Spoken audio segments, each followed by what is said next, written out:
नमस्कार, आप देख रहे हैं मथुरा न्यूज दर्शन।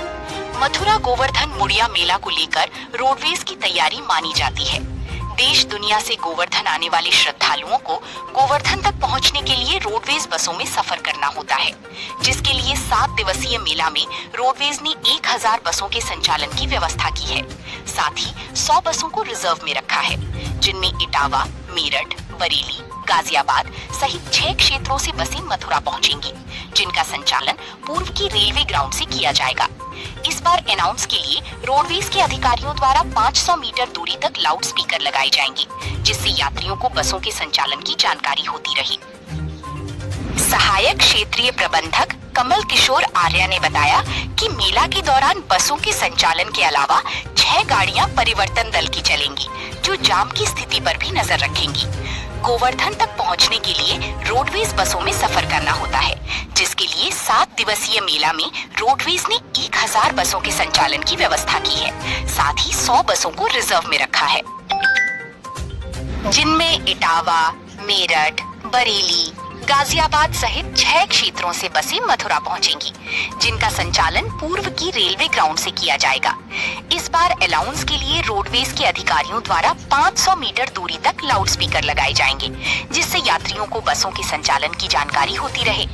सहायक क्षेत्रीय प्रबंधक कमल किशोर आर्य ने बताया कि मेला के दौरान बसों के संचालन के अलावा 6 गाड़ियां परिवर्तन दल की चलेंगी, जो जाम की स्थिति पर भी नजर रखेंगी। सर बताएं, मुड़िया कुंभ मेला है गोवर्धन, अब उसे लेकर रोडवेज की क्या व्यवस्था रहेगी? रोडवेज के द्वारा पूर्व की भांति हम लोगों ने 1000 बसें संचालित होंगी, 100 बसें हम लोग रिजर्व में रखेंगे। जो 1000 बसों का हमने लक्ष्य रखा है वो विभिन्न क्षेत्रों से आ रही है, जैसे इटावा, अलीगढ़, गाजियाबाद को हमने 150 बसों का लक्ष्य दिया गया है। किसी भी श्रद्धालु को कोई परेशानी ना हो, उनकी सफल, सुरक्षित, सुगम यात्रा हो, इस पर विशेष ध्यान दिया जाएगा।